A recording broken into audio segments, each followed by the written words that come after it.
Hey, Doug Sheddy here with you again.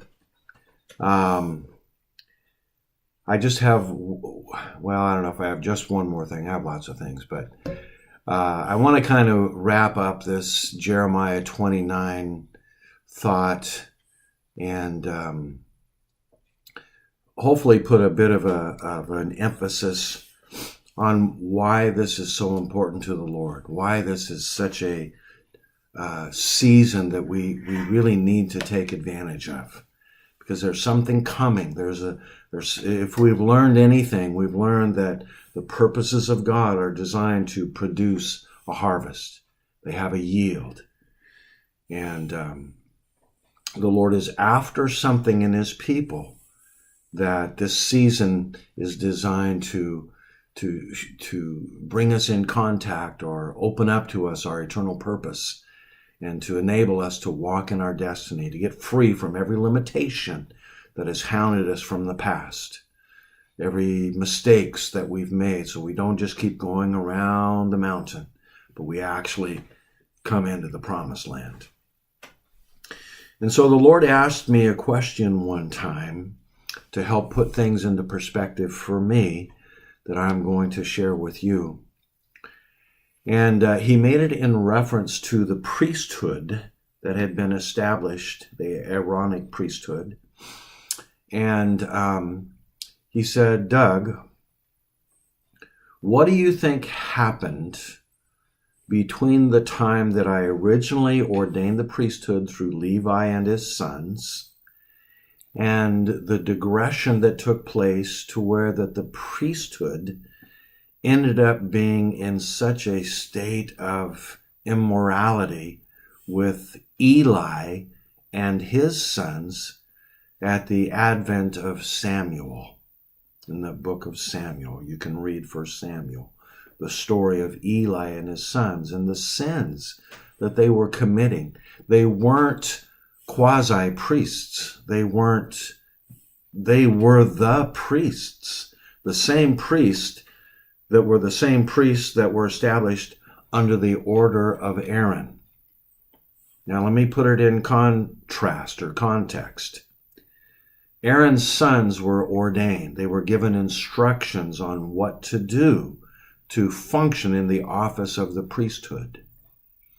And they were told not to offer strange incense before the Lord.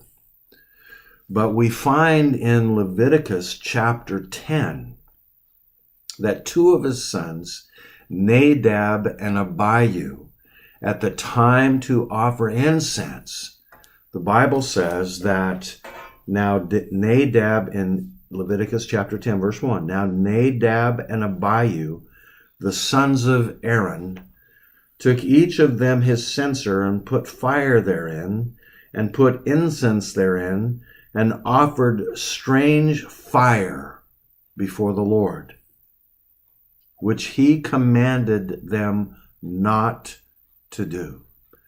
Now, I'm not a Hebrew scholar, so I don't understand really what constituted strange fire, the wrong kind of incense versus the right kind, but they were instructed. They knew.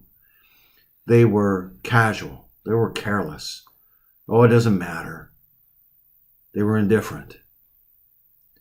But the consequence was immediate. And verse 2 says, there went out a fire from the Lord and devoured them, and they died before the presence of the Lord. Oof. And Moses, when he saw this, he went into Aaron and he said, don't you dare grieve over these boys, because the holy God of Israel has manifested a righteous judgment at this point in time. Now, I have to admit, I don't understand it. It seems very severe, seems drastic, kind of like Ananias and Sapphira, because we've not been taught the kindness and the severity of God. We've only been taught the kindness. But it's time for us to learn about consequences.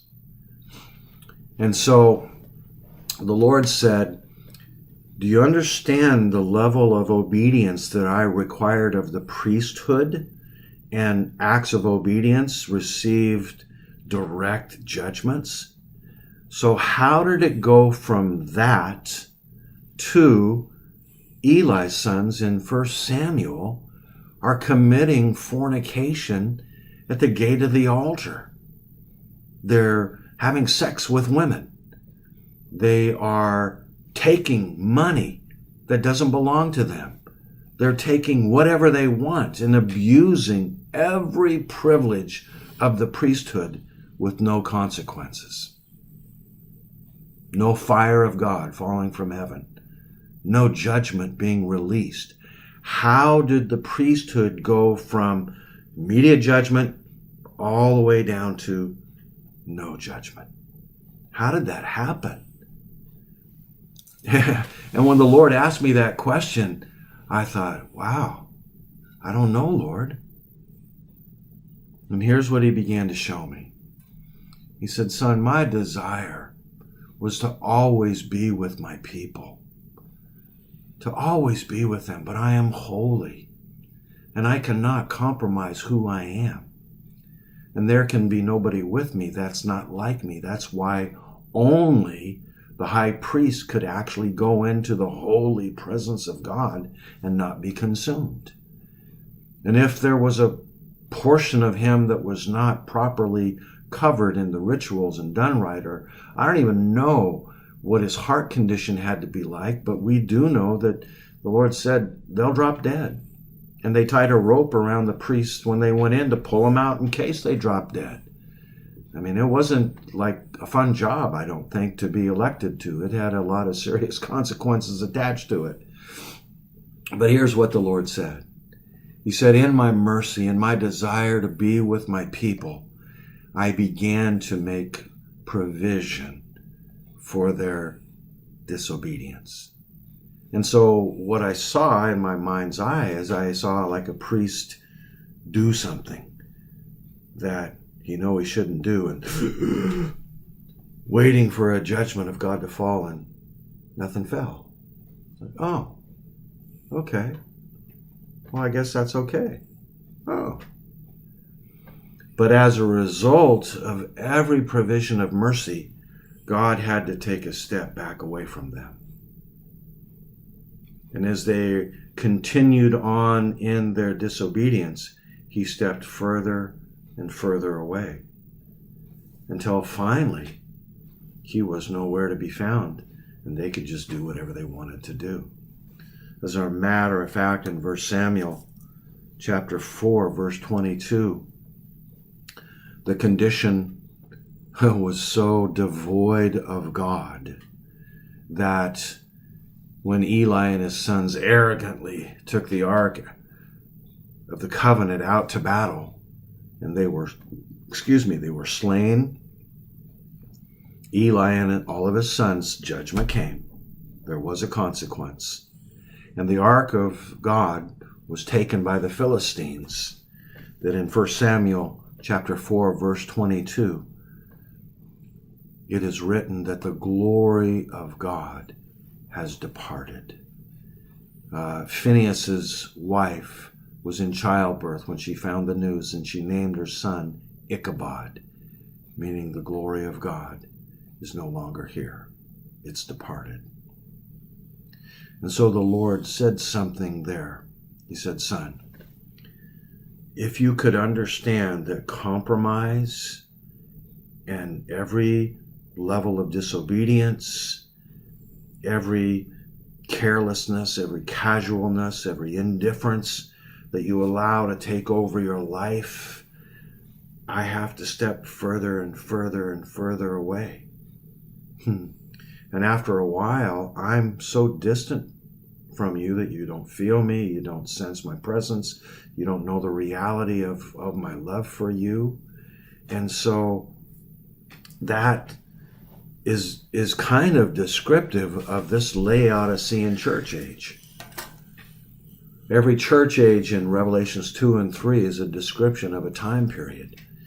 And we are the Laodicean church age. And the Lord said, what's descriptive of our age is that we're lukewarm. He'd rather we be totally cold We're burning hot, but we're lukewarm. And so he's saying, I want to come. I want to come and get back into your life. I want to come and get back into church. I want to come and manifest my presence in your presence and take over and let you have times of visitations and encounters with me. And this season is designed to break us out of, get us hungry for that level of him being with us. And so he's saying there are things that got to be taken care of for me to be able to come back in. The priesthood has to be restored. So God brought Samuel. And Samuel began to restore the priesthood. And God had birthed a man by the name of David, who would, according to the heart and mind of God, go get the ark and bring the presence of the ark, the presence of God, back and restore the nation into what it had been. In that very same way, God is coming with judgments to restore us. And he has men and women that he's raising up like David, who will have a heart for his presence. They won't care about titles, reputations, success, and American values. They'll only want his presence. So, receive this admonition from the Lord. Come on, let's be a people who desire his presence, who understand that some of his glory has departed because of compromise on our part, by not letting him deal with things in our lives that need to be dealt with. And when we desire him, he's going to come. And it's not just to bless us and make us happy. It's to bring us into the fullness of our eternal purpose and cause us to walk in our destiny. God bless you, and we'll see you next time.